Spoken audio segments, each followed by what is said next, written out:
Three, two, one. Matt, I have to start off the show today on a very serious note, and I need an answer from you about this situation. Also, Matt Men Movies Podcast, that's where we're starting right now. Hey, Kendrick won. I do not care about that at all. Definitively won. He may have, but that song is terrible. The beat is just a repetitive. Go to hell. That repetitive. It's not terrible. Look, I mean, for Kendrick Lamar standards, it's terrible. I mean, anybody else is, but that beat is just repetitive. Kendrick doesn't usually do that. I'm saying, why is it that I wash my t-shirts and dry my t-shirts and then hang them up on the hanger like a responsible person, and then they end up like this? What's going on? Batman Movies Podcast starts now.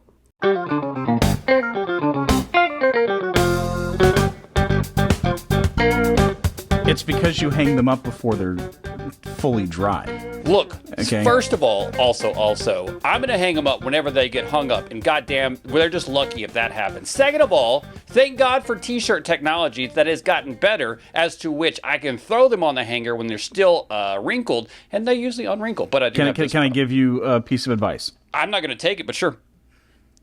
Air dry. Trust me on this. Air dry. Not going to do it. That's too much work. I'd have to change a setting on the dryer, and I'm not going to do that. No. You don't dry it in the dryer.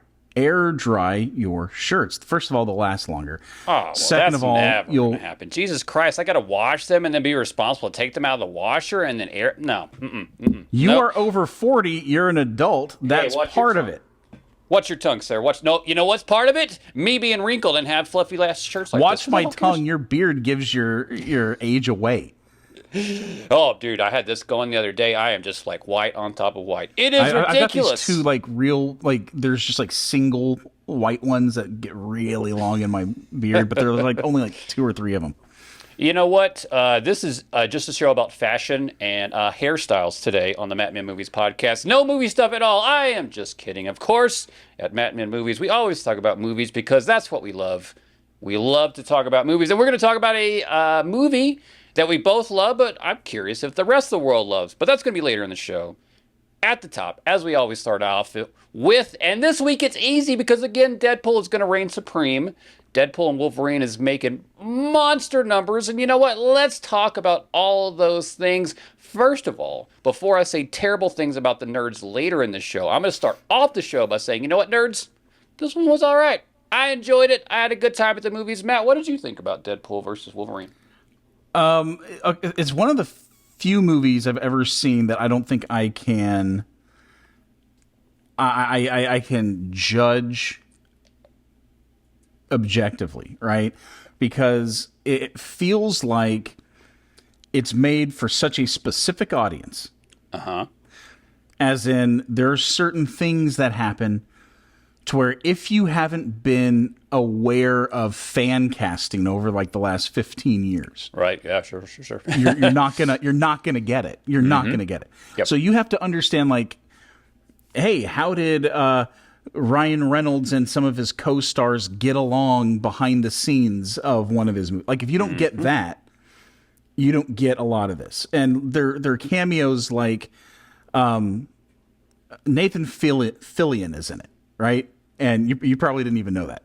Nope, didn't know that. Okay, yeah, he's in it, and there's such little things like that. I don't know if I can objectively view it because it is made specifically for people like me, and that's kind of okay, well then how do we decide if it's doing that well?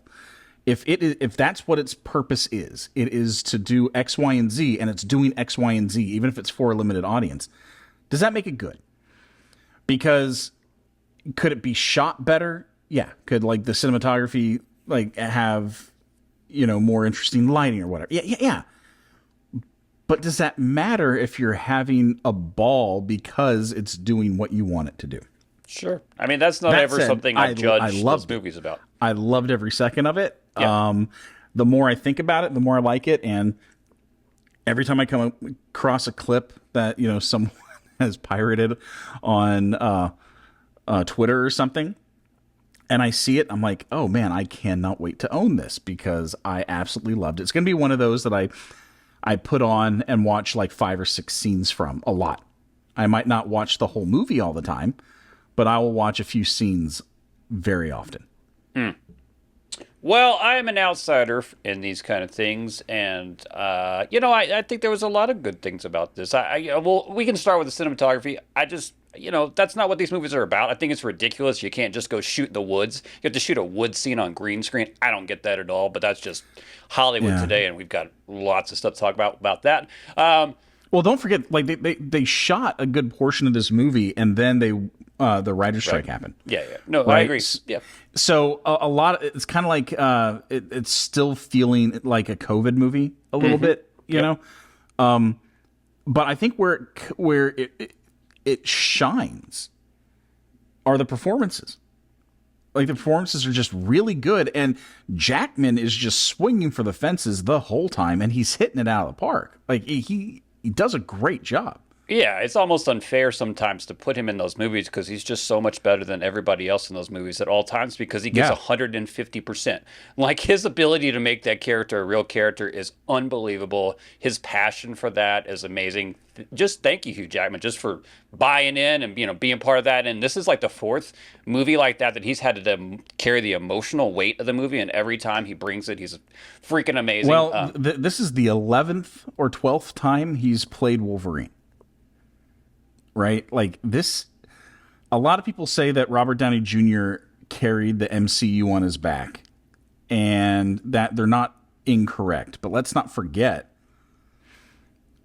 Blade was kind of the first of the Marvel movies. But the thing is, no one really thought about it that way, right? Because no one really knew who Blade was, and it wasn't that big of a hit.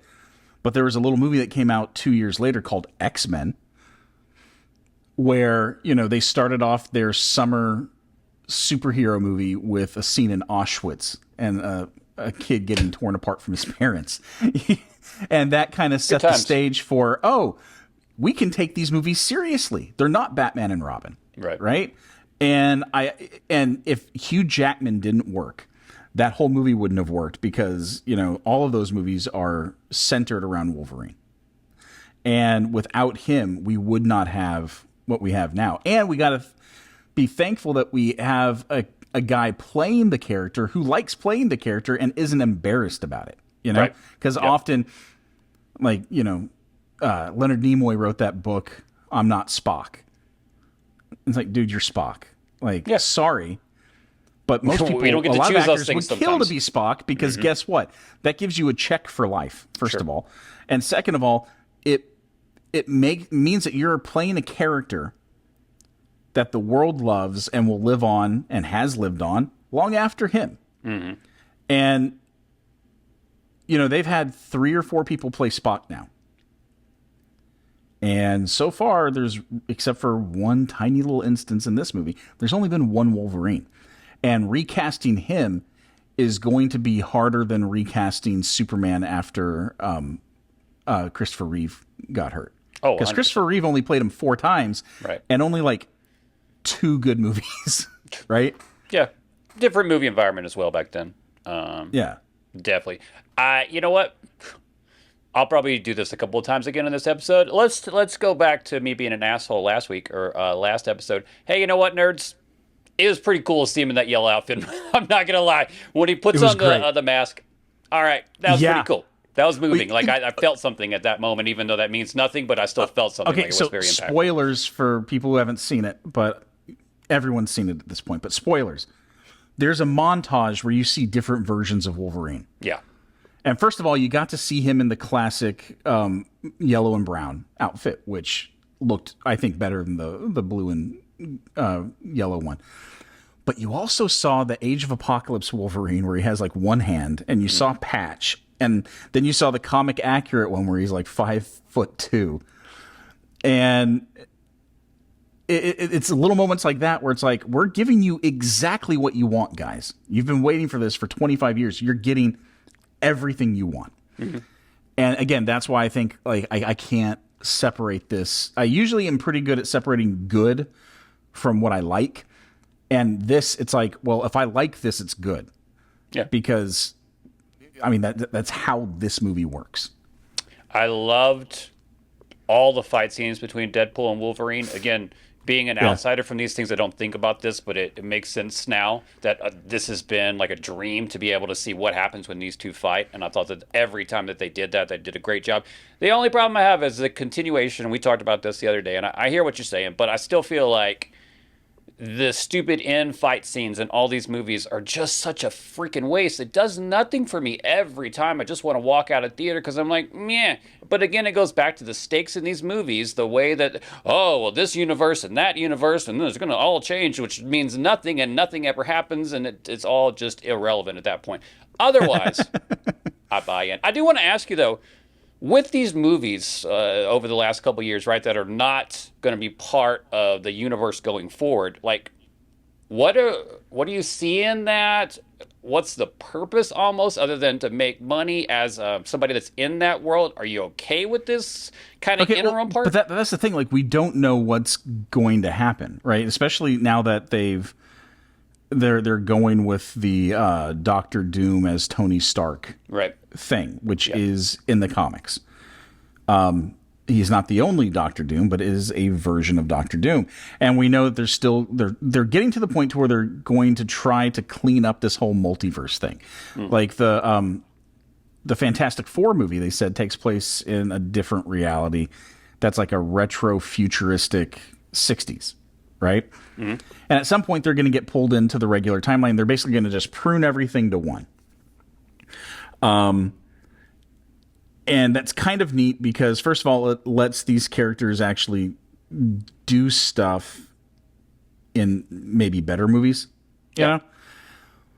But also, I think over the next couple of years, we're going to do away with the whole multiverse thing. You know, it sure would be nice. You know, because it's always been there in the comics, you know, and it's kind of a get out of jail free card. And I'd love for them to go back to, hey, let's get the people that we want in the positions we want and like just move forward. And we can never talk about this ever again. That would be super awesome. Did you show up early for this movie? Did you see the trailers before you watched this movie? I always do, yeah. I assume so, right. So I went early as well. Sometimes I slide right before the movie starts. But it's hard to do that nowadays because now it's like 17 minutes. Sometimes it's 15. Sometimes it's 20. Who knows? Anyways, so I watched all the trailers, and you know what I thought? There is not a damn movie coming out for the rest of the year that I gave a crap about seeing. How about you?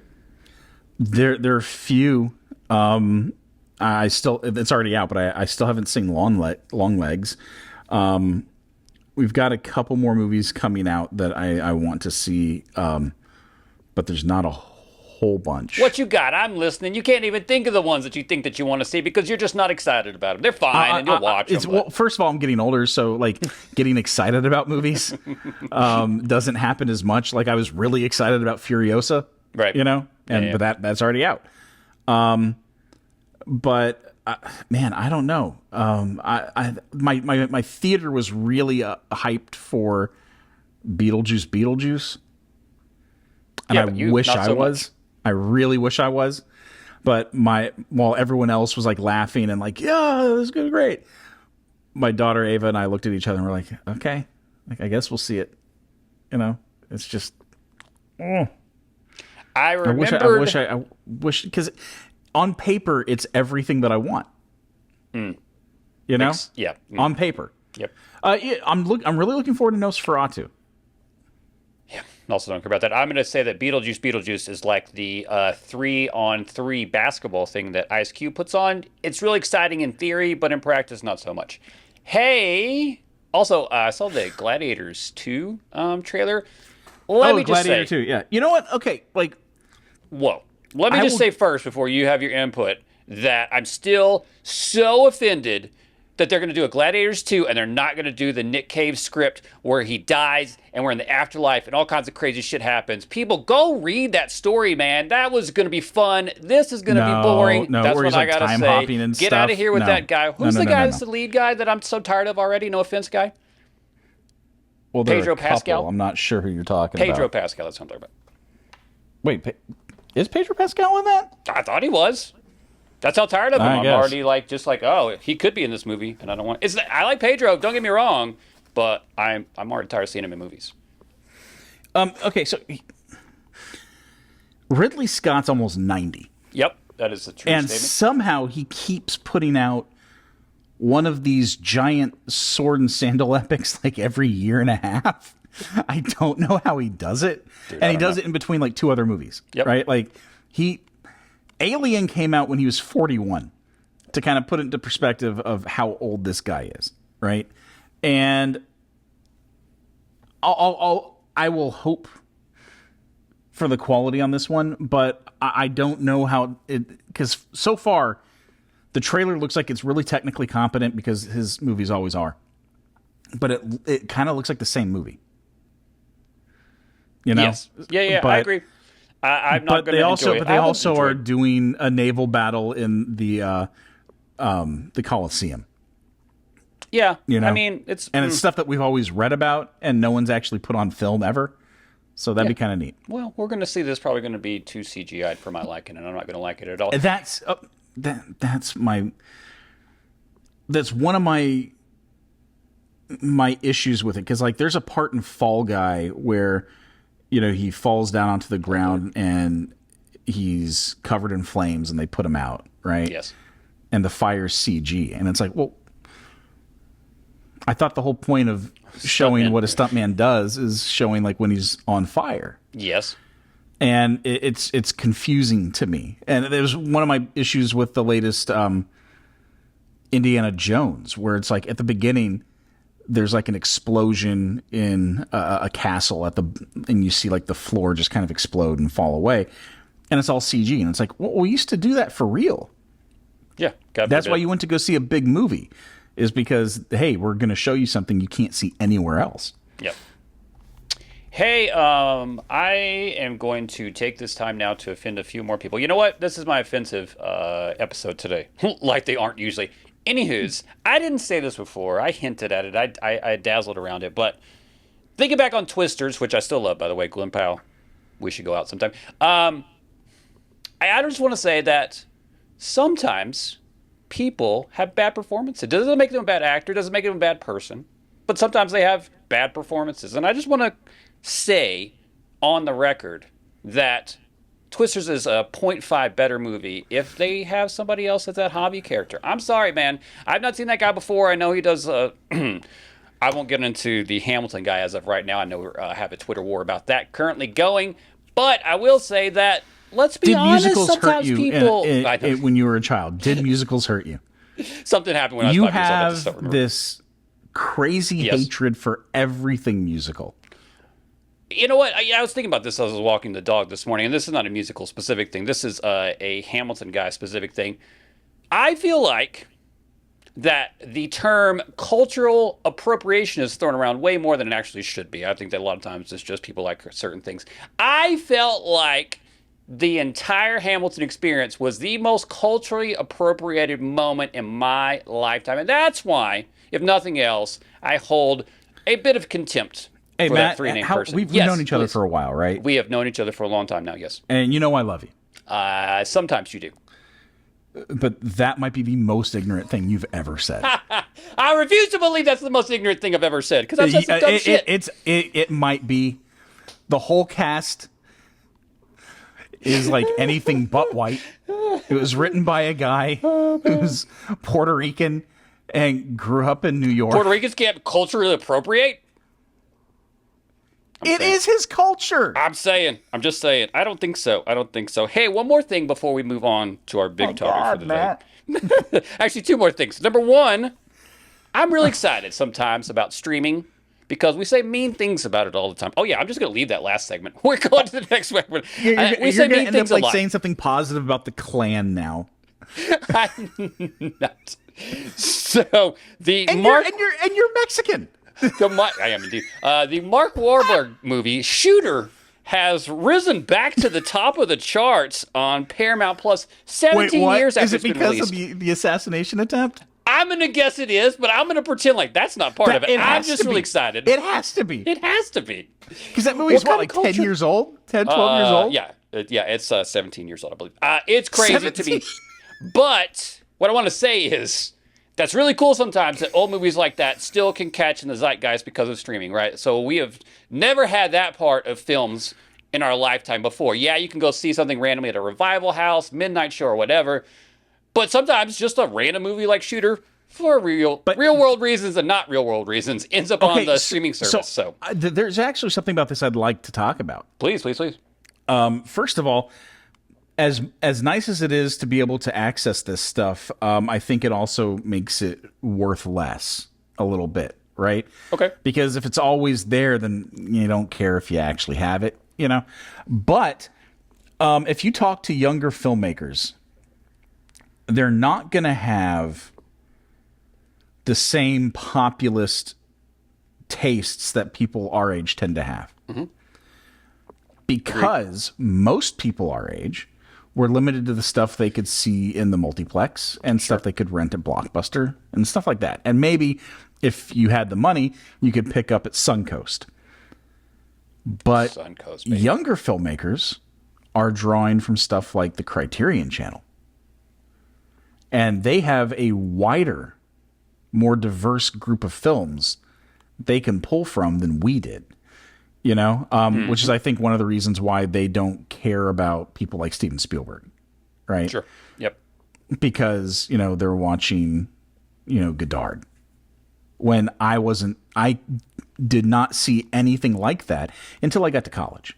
Sure. Right. And that used to be one of the reasons why you would go to film school, is to be exposed to this stuff you literally couldn't get anywhere else.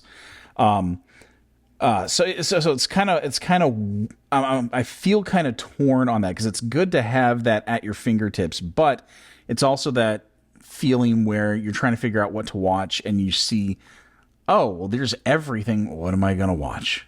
You know, and instead of treasuring the few that you have, you kind of devalue everything, you know?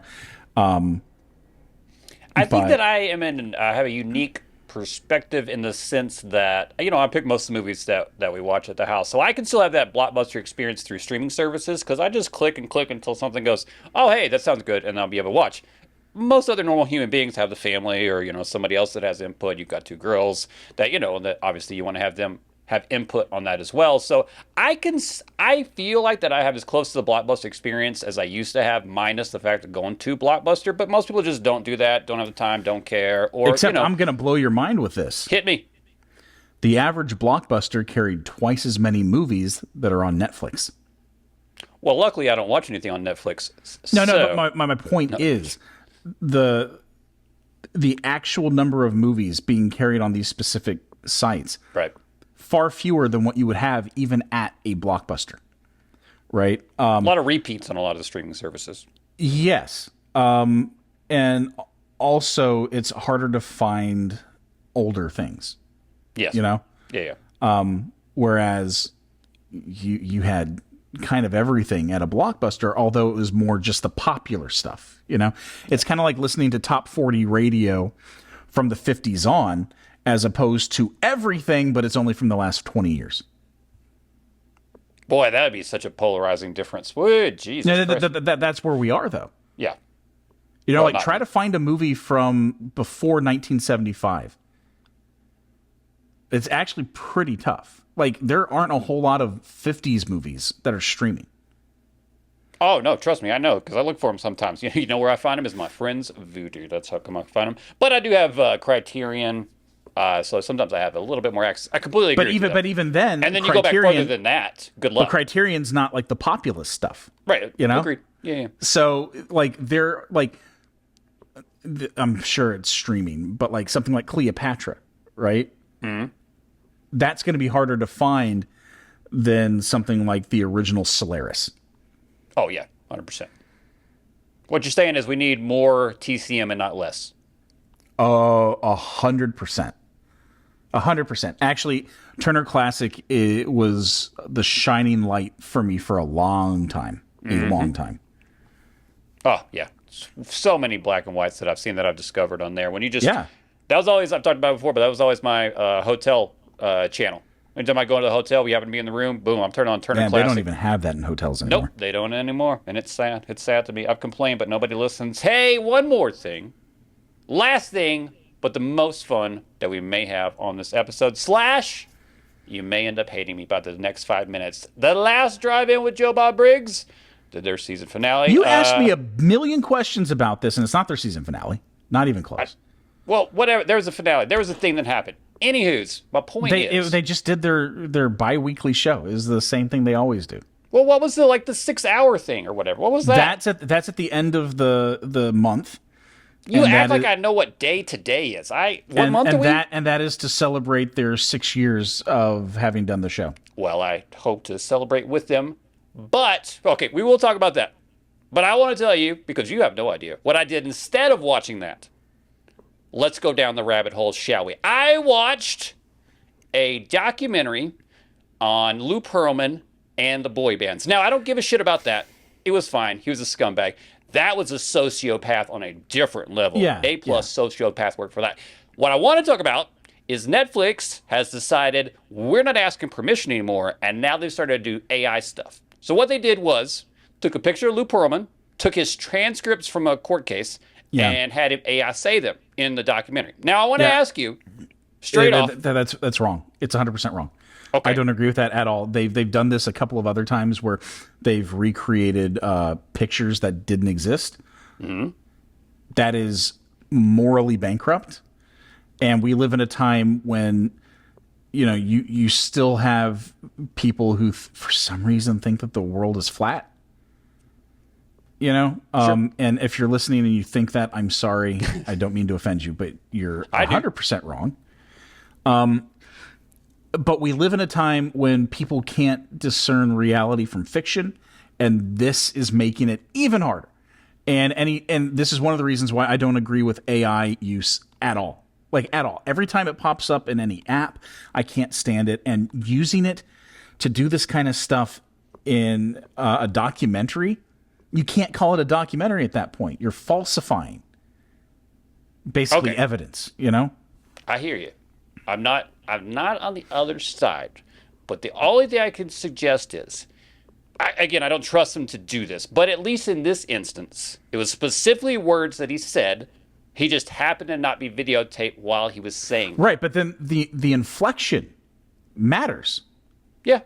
It's why I don't agree with using AI voices and faces really to recreate an actor's performance. Unless the actor is part of it and says, yeah, this is how I would do it. Mm-hmm. Because they've done that with Mark Hamill in some of the latest Star Wars stuff, but he's been on set for it, and they used his performance as a base, right? That's fine. But if the guy's been dead for a while and you're using this to create your own thing, you're taking that performer's choice out of it. And if you're talking about like a court transcript or something like that, we have no idea what his inflection is. And anyone who's gotten into a miscommunication through text understands how vitally important inflection is. Because if I sent you a text message that says, hey, dude, we need to talk, how are you going to interpret that? Unless I sent a voice message that said, hey, dude, we need to talk. Mm-hmm, right. Or, that's fair. hey, dude, hey, we need to talk. Like, it's been a while. Inflection is everything. And we don't have that in this. I agree. But we have had recreations, reenactments for the history of all the things that we've been doing. How is that different? Because we know they're reenactments. And it will say reenactment. This is trying to pass it off as real. This said it 73 times. This is AI. This is just video. Like this one, I don't know about the rest of them. I can only speak to this one, but this one's completely clear that it was AI.